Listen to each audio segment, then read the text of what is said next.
Hello, everyone. Welcome to the Raw Take. I'm your host, Rob Reed. This is your review for the August 6th, 2021 edition of SmackDown. I'll be honest, tonight's not going to be too much of a review in light of uh, some news that occurred tonight while the show was going on. About 9 o'clock Eastern Time, uh, right in the middle of the show, news broke on Twitter. Uh, uh, I was following along the show, and sure enough, I looked down on looking at my phone on Twitter, and Sean Ross Sapp of Fightful, he tweets lots of releases, and initially, people think he's making a joke about something, and within minutes, just name after name after name after name. Now, some of them I hadn't heard of, but something like 12 or 13 NXT talent was cut right in the middle of an episode of SmackDown. I'll do my best to review the show. I did my note. You'll about halfway through the show, I didn't care about the rest of the show at all, at all. Couldn't care less. Couldn't have cared less about what was going on TV. I'll go ahead and do the review now. The review part now, and I'll talk about the releases after. So the show starts. Sasha Banks comes out. She shows a video package from last week where she attacked Bianca Belair.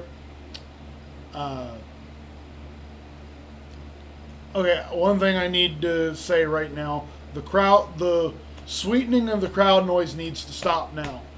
We're not in the Superdome anymore. We don't have to have fake crowd noise over top of the actual crowd. They're going to cheer for people. They both want to see Bianca Belair and Sasha Banks. We do not need a bunch of crowd noise pumped in on top of the actual crowd noise.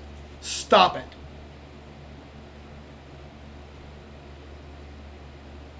So Bianca comes out, says if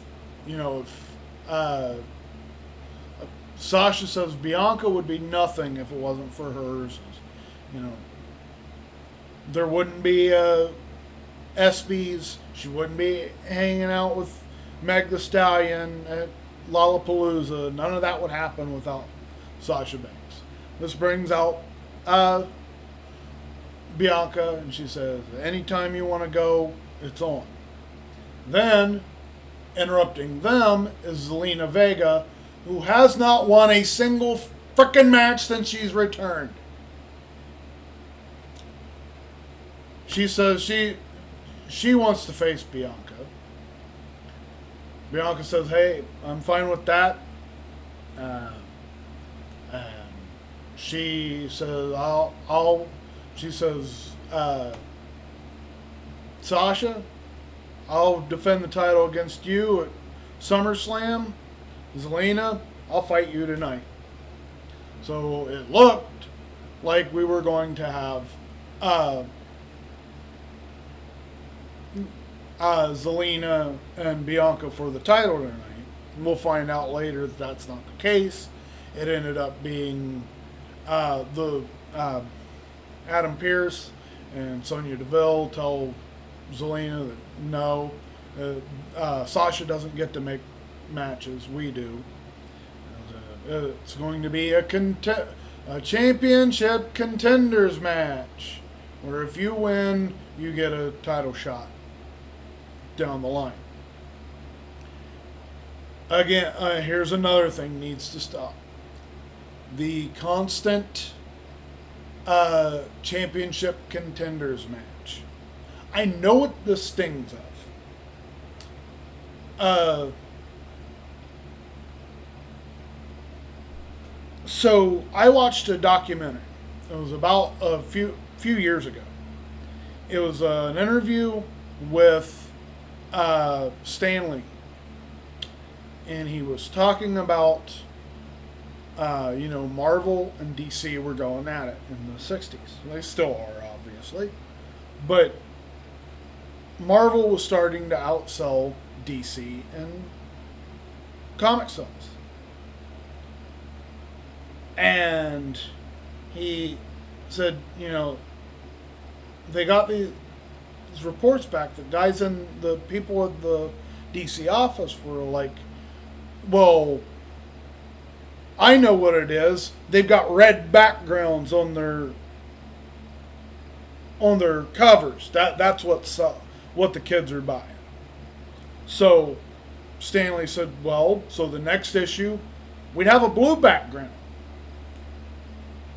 And it would still be selling more.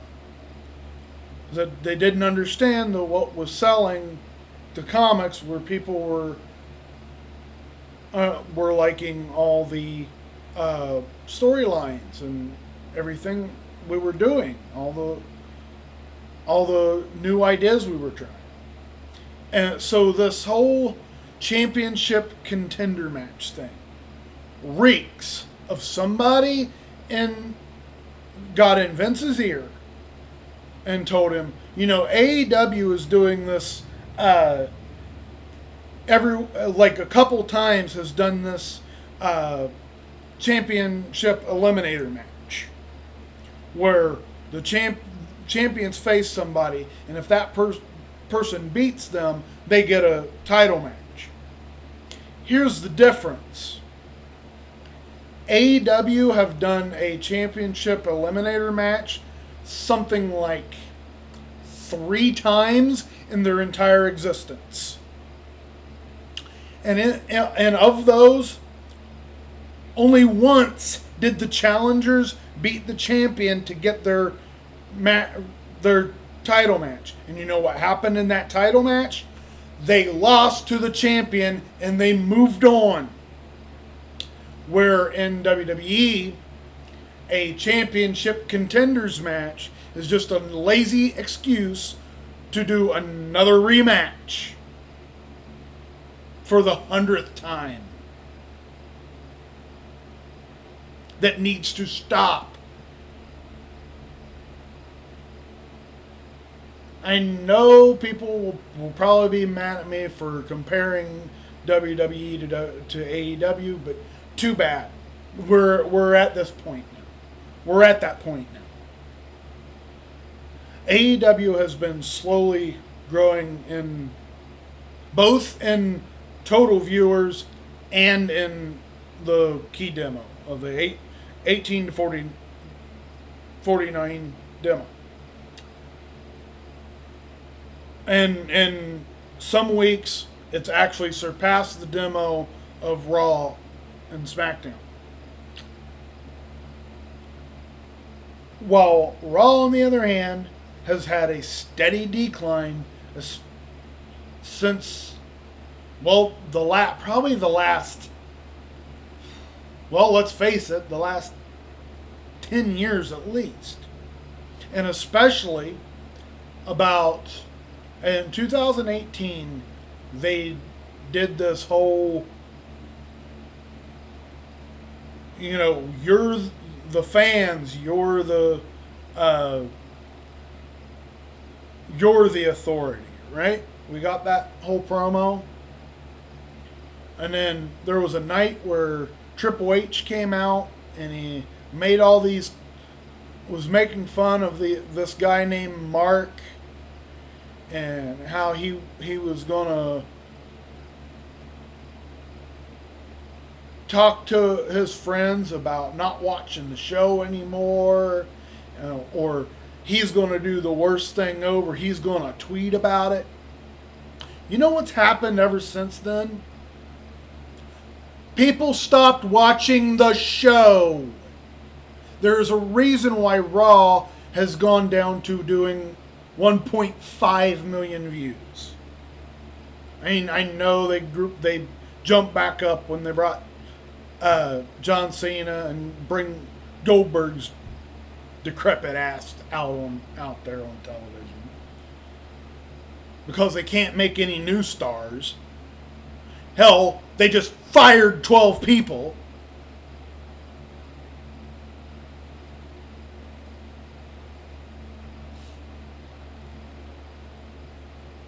And they wonder why their viewership keeps going down. And it's like, you keep doing the same matches without any stakes. You have a person who hasn't won a single solitary match since she returned to the company and is trying to get a title match. And two of those people that beat her in the last 2 weeks aren't even on the show. Zelina Vega has been beaten by Liv Morgan and by Toni Storm. Have not seen either of those since. But I have to admit, overall, I thought this segment was actually really good. If you take out all the stupid, frustrating crap, this promo segment was actually really good because you have Zelina Vega, Sasha Banks, and Bianca Belair who are really good at the mic. I cannot make any complaints about their abilities as wrestlers or as talkers. They're all really good. And Bianca sounded really good tonight. Really good tonight. She came off as the champion that she should.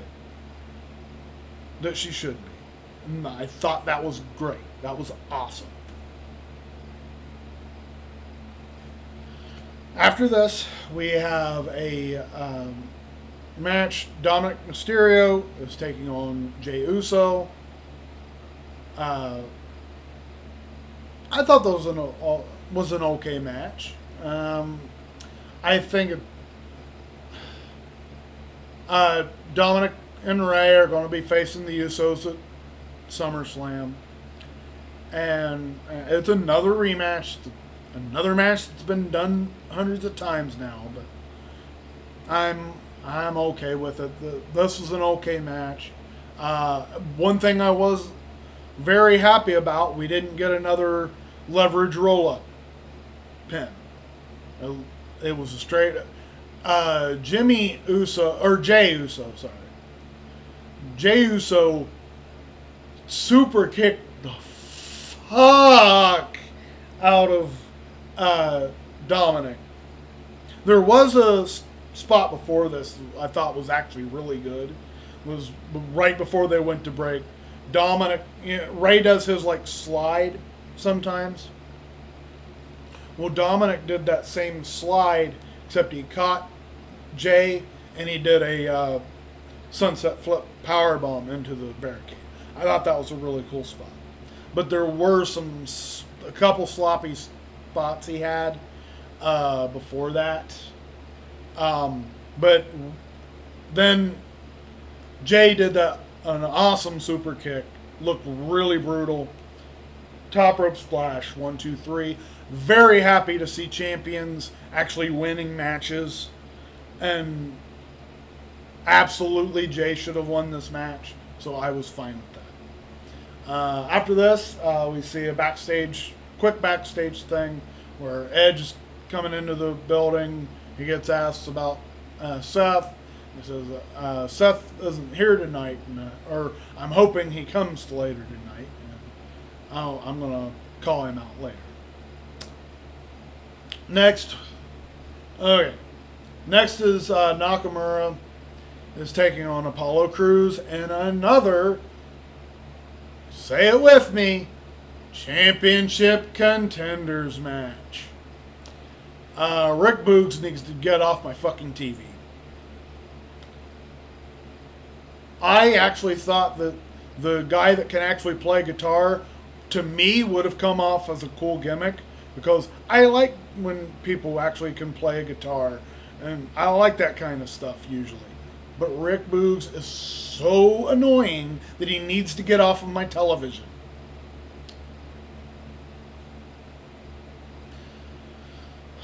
This match was stupid because almost immediately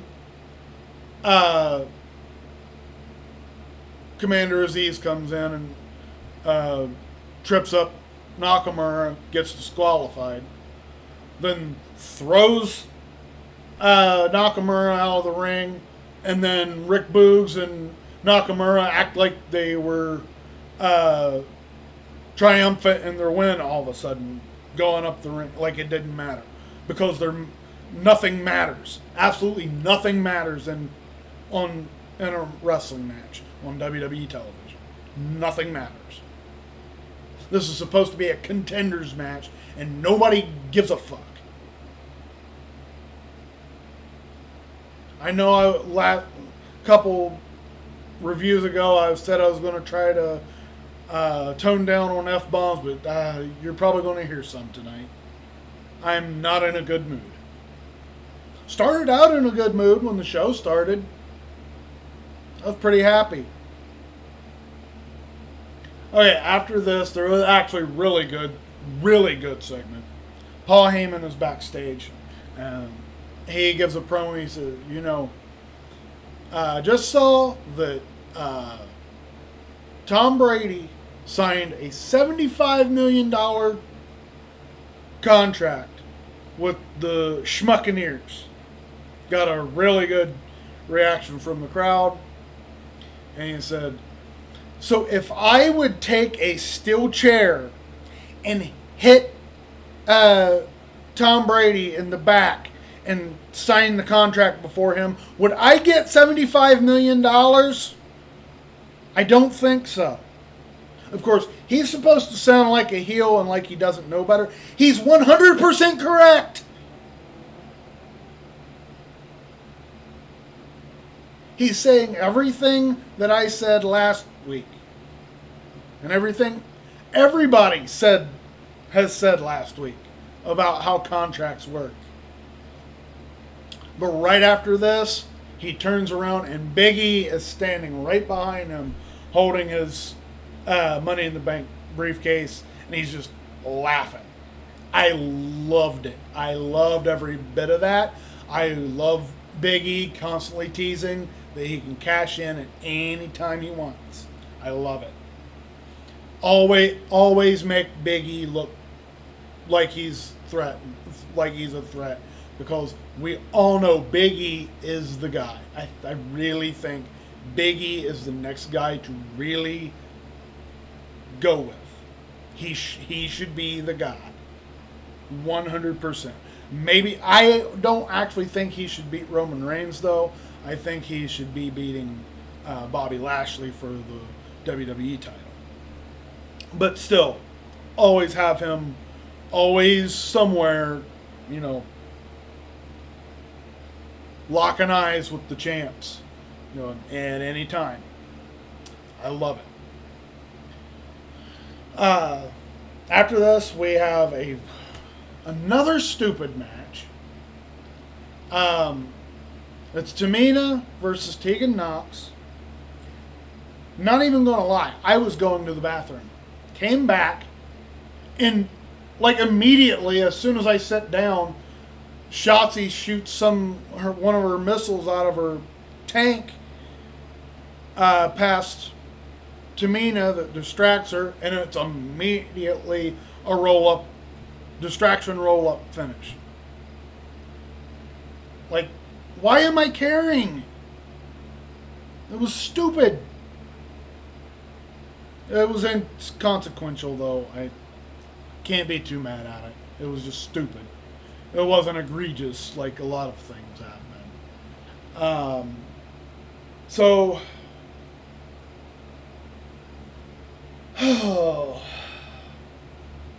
you'll have to excuse me. Next, Edge is in the ring. This is actually a really good segment. Really damn good segment. Edge is in the ring. Seth is not there tonight, like at all. Won't be in the building. Edge says Seth is really resembles himself. Edge, speaking of Edge, how Edge was in his past. You know, he's always looking for an angle, trying to weasel his way into title matches, stuff like that. He said the problem his biggest problem is in 2014 he had the opportunity to put Edge away for good while he was still retired. His neck was he still had neck problems. He said, and he didn't do it. And this brings Seth Rollins shows up on the Titantron. And Rollins says, you're right. He said, but here's the problem. He said, you've seen what I do when I stomp people whose necks are 100% fine. He said, what do you think I'm going to do to you? And Edge responds, he said, the problem is that because you didn't finish the job in 2014, and now it's biting you in the ass. He said that they finally get the challenge and they accept Edge versus Rollins at SummerSlam. This match is going to fucking rule. I'm going to love this, every bit of it. I'm here for it. I love it. I love it. I'm so ready to see this match.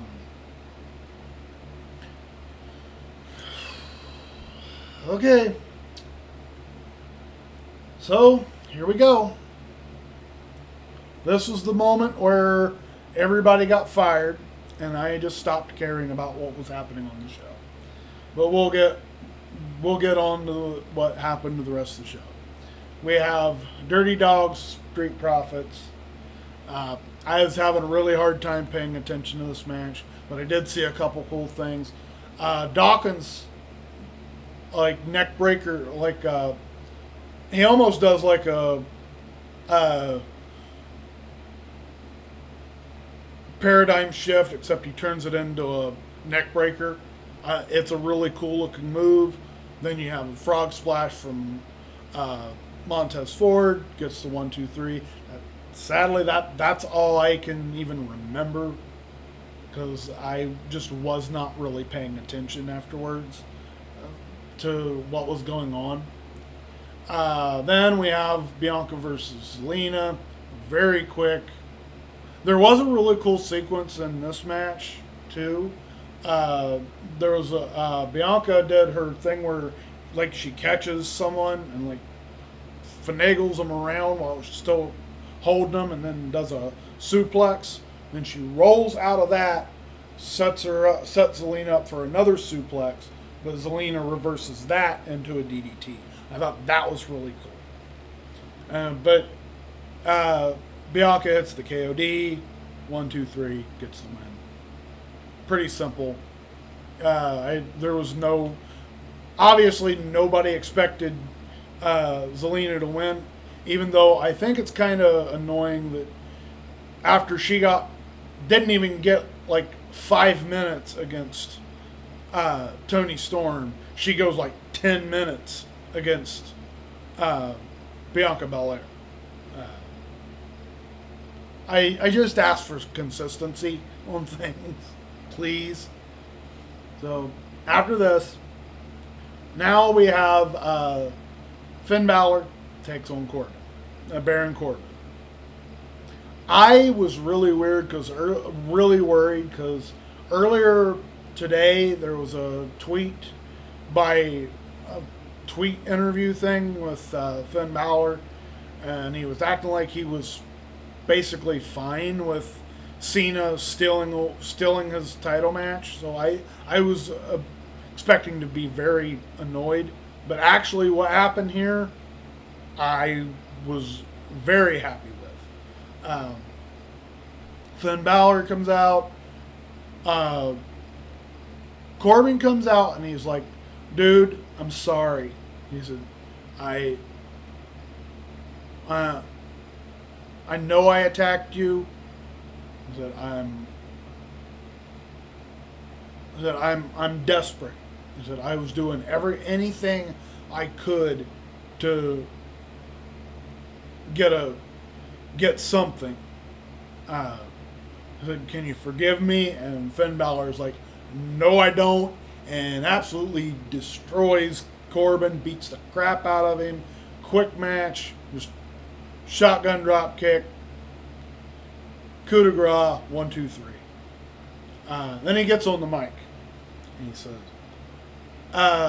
3 years ago, if this would have happened to me, if I would have been screwed out of my title match and got attacked by this guy, and then somebody else came in and signed the contract, said, you would have seen me smiling. He said, that Finn is dead. You're not getting a smile from Finn. He said, that I want my match with Roman. That I deserve my title match. He said, and I don't care if I have to go through John Cena to do it, to get it. This brings out Roman Reigns. And Roman said, you know, I have no problem with you having issues with John Cena. He said, but my problem is, keep your name out of my mouth. And he, tosses the mic at Finn, hits his chest, falls to the floor. Roman's about to walk away. Finn knocks Roman off the apron, and the look on Roman's face, you could tell he was pissed, and Finn is just standing there doing the gun pose, and then he gets ready to Roman's looking like he's going to come in. The Usos come in from behind. They start attacking Finn. They set him up. One's holding him down while the other one is getting up on the top rope to do the splash. But just as one jumps off the rope, Finn leg hooks the other one, drops him down just as the other Usos landing, and it was a really cool looking spot. He takes both of them out. Then he points back to Roman. Roman finally comes in. They start brawling. Finn starts getting the upper hand. He goes to do a dive out, but the Usos trip him up. And after he turns back around, he immediately gets hit with a Superman punch. And Roman just starts laying in shots and then hooks in his guillotine. Finn passes out. And that's the end of the show. Really good ending to the show. If I wasn't annoyed by everything else hadn't have happened. So now we get into this part of the show, of this review. So, as I said, about 9 o'clock Eastern Time, like I said, I look down and I see this tweet by Sean Ross Sapp. And it says, lots of releases coming. When you look at the replies immediately, people thought he was joking. And then you hear, Bronson Reed has been released by WWE. Bobby Fish has been released by WWE. Jake Atlas has been released by WWE. And then, after the show went off, found out another person got released. I was watching the Fightful post-show review. And during the show, another person got released. So, in all, I got the list of names. We have Bobby Fish, Bronson Reed, Jake Atlas, Aries Sterling, Kona Reeves, Leon Ruff, who was just brought in onto major stable on NXT, he's gone. Stephen Smith, or no, Tyler Rust. That's the one that was in the major stable. But Leon Ruff had been doing a lot of stuff. Stephen Smith, I don't really know who that is. Zachariah Smith, not sure. There's a few I didn't really recognize. Asher Hale, Giant Zangier. But then we have Mercedes Martinez gets let go. How do you fire Mercedes Martinez? And then, while I was watching the Fightful post-show, Desmond Troy announced that he had been released. So, let me count. 1, 2, 3, 4, 5, 6, 7, 8, 9, 10, 11, 9, 10, 13 NXT wrestlers. Some of them were mainstays on the show are out the door in one fell swoop. Only a week after Bray Wyatt got fired, a month after Braun Strowman and all these people got fired,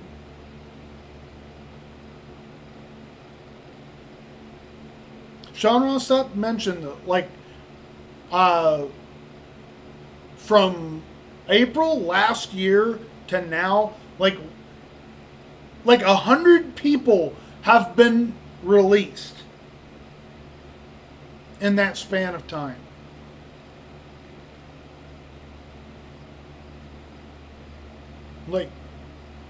I know sometimes releases happen, but the amount and how often releases have been coming lately is just insane. And this takes me back to last week. Now, I've been told that they're not even sure what he meant by it, but you hear Vince McMahon, they had that WWE had their investors call last week. And Vince McMahon made a weird comment. They were talking about AEW at the time. And, Vince says they're not competition. He said they don't know what's going on over there with their talent. Maybe we can give them more. That comment sticks with me. Because when you see this, it tells me that he finds it funny to fire people for no reason.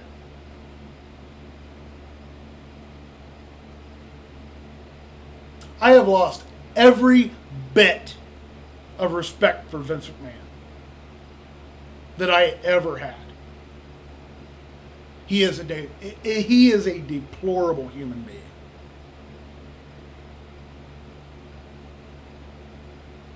Now, he's not alone.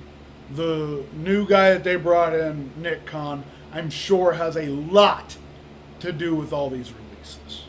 Because as soon as he was brought in, that's when all this started. That's when all these just out of the blue cuts, out of the blue releases started. But at the end of the day, the final word comes down to Vince McMahon.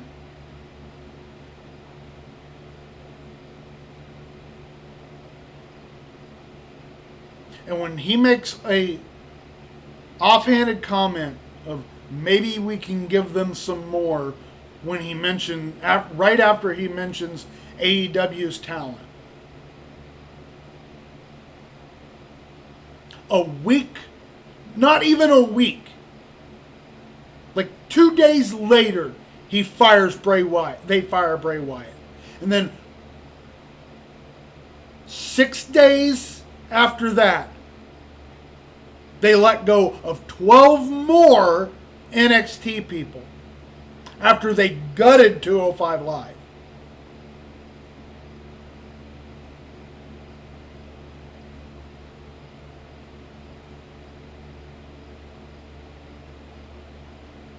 I hate that company. I've never thought I'd ever say it about WWE. I hate that company.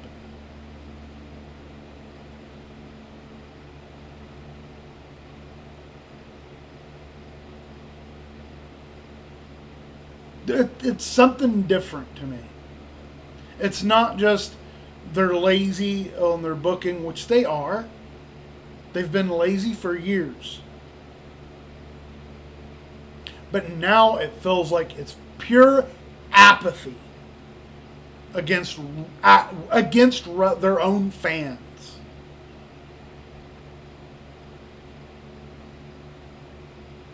Against wrestling fans.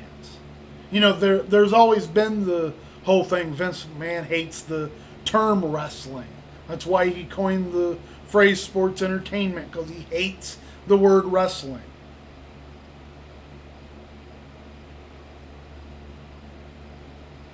And people want to ask me why I'm a bigger fan right now of AEW. One, they don't treat their fans like idiots. Yeah, I get it. There was the whole controversy with Max Caster. Yeah, he was a fucking idiot. He deserved to get in fucking trouble. And you know what happened? It pissed off Tony Khan enough that because of one idiot, he has to take on a bunch more workload that was already piled on to an already big stack of stuff he has to do.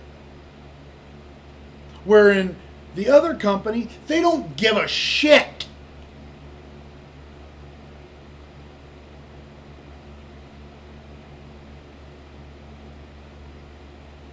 You hear, oh, there was some releases from AEW too. A lot of those were after last year after the Speaking Out movement came out and a bunch of people got found out to be horrible fucking people. They fired all those. And I think the only other one was there was someone who was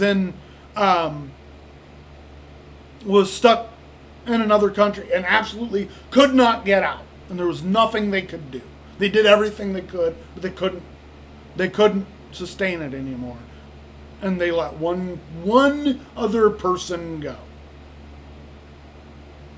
Where through the rest of the year, they went out of their way to not only not fire people, but help give independent talent work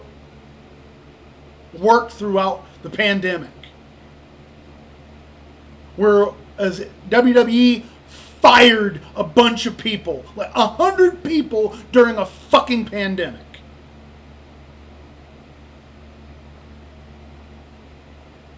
I hate WWE. They are a fucking horrible company. Yeah, I'll keep doing the reviews. But never, I'm not going to mince words. I hate WWE. And especially until they fix their stupidity on terrible storylines and horrible fucking business practices.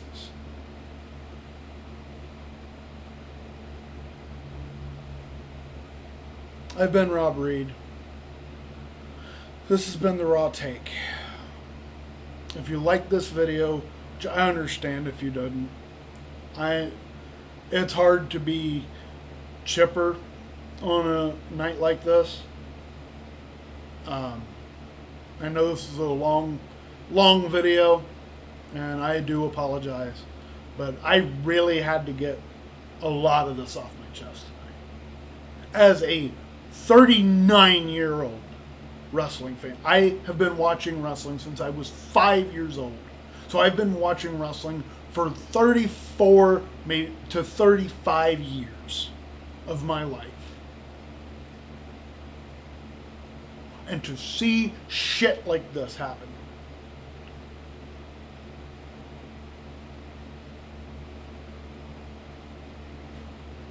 it really hurts my love for the wrestling business.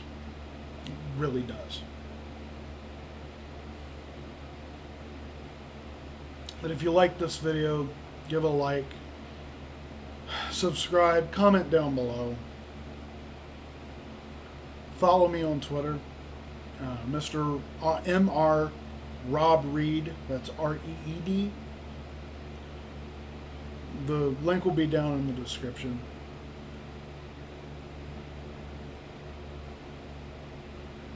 I'll say it, I love pro wrestling. I wish I could love WWE as much as I used to, but I don't anymore. Hopefully that'll happen. Hopefully something changes, but I highly doubt it. I'll see you guys later.